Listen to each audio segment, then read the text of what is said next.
do you agree that gating public streets or permitting gated communities should generally be resisted? Are there any circumstances where gated communities should be allowed, and what criteria would we apply?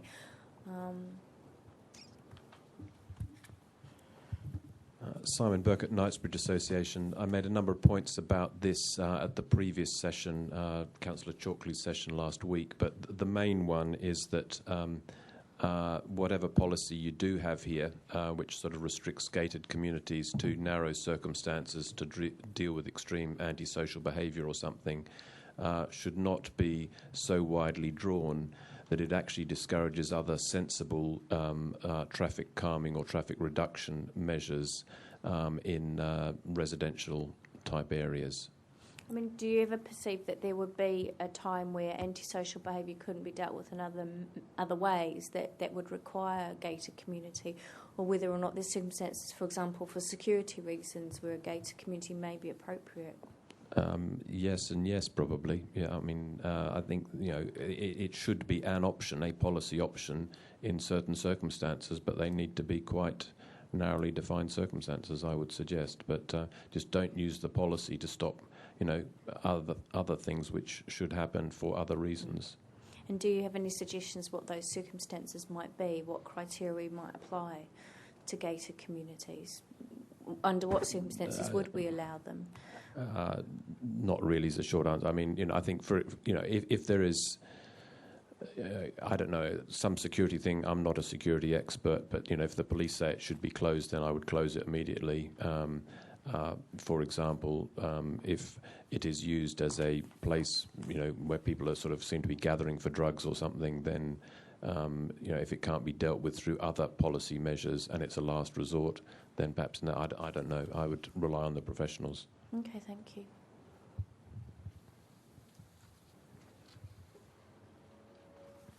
Thank you. Margot Bright, Westbourne Park Villas. Just to say that I think one of the things that Mr. Burkett was thinking of was protecting, am I right here, pedestrians, cyclists, sail before steam, basically. It's antisocial behaviour, is it not, to have traffic speeding along so that children can't play, families can't spread out beyond their front gardens, that kind of thing. Is it possible to just rejig the criteria to take account of that kind of thinking? Okay, you can certainly look at that, yeah. I think this is a particularly sensitive one in the area in which I live. I can foresee more demand for gated communities from residents coming, unless the council does develop very robust policies to assist the residential community maintain a quiet amenity. So it is essential, for example, that light pollution is controlled, noise, smells, all that sort of thing. We have a particular problem in that we live very close to building-based services provision, of which there's quite a high concentration in South Westminster.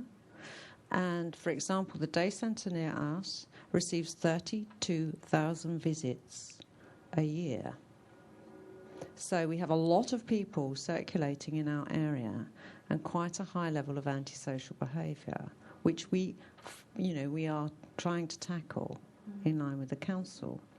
Now, unless something is effective about dealing with that, and I would suggest thinning out, for example, welfare services so they don't concentrate in particular areas, that's one for example, then you are going to get pressures to come forward with gated communities, because it feels like maybe the last resort, the only way that the residential element can protect itself, because other measures have not succeeded. And I would very much regret that. So I think there's a big onus on this council to start getting to grips with some of the environmental pressures on residents so that we don't go that way, really. Okay, thank you. Gordon Semple, Metropolitan Police again. As a borough, we've always been out to increase permeability. There are circumstances, however, that we've got to look at reducing the permeability. If a a community as such, it is possible to have it gated off, but this should be in line with the Rights of Way Act, where you can only close off a right of way after all measures of crime prevention has been exhausted. That is the only circumstance I think it should really be gated. But to point you in the direction of one great success we had in Westminster, in North Westminster, up the top of the Harrow Road, the Avenue Garden Estate. They sectioned off the blocks into little villages there, and crime has been reduced dramatically. So it isn't all doom and gloom if you do gate them off. Okay. Can I pick up from what Gordon Semple has just said? I think this is part and parcel of the work which I was referring to earlier, because there is a particular need, and I'm aware of your particular needs, where you have areas which are not clearly defined, the ownership of them is not clear, because people accept and understand how to behave in public parks, and you have regulations, and they close at a certain time. You can have staff there to ensure that they're properly run. Equally, you can have private communal gardens where the ownership of those is quite defined, and who may or may not go there. It's what's known technically, I think, as defensible space. And I think just as I'm talking about residential security, and we also are talking, the other side of that is open space definition. And it's picking up the point you made that permeability, unless, it sounds like a good idea, but unless people know instinctively who's responsible, what the nature of the area they're in, then I think you have problems.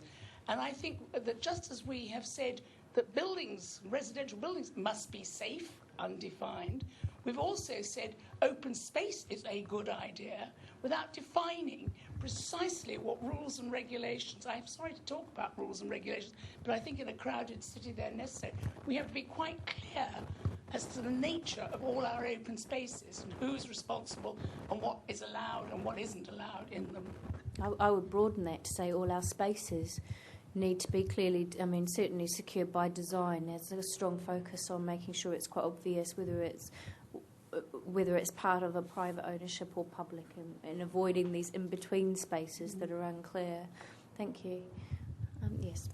Howard Budd from Ashley Gardens. Seemingly the general public do not support gated communities. It sends a very clear message that there's no control in that particular area, whether the control is localised or whether it's by police. And if you think of somewhere like Manila, which is every other place is gated, it's because the police have no control. I think it also sends a very clear message to the general public when you go past Downing Street, gated. And I know the reasons why, because of the IRA bomb blasts. But I think it does send a clear message that something is not in control.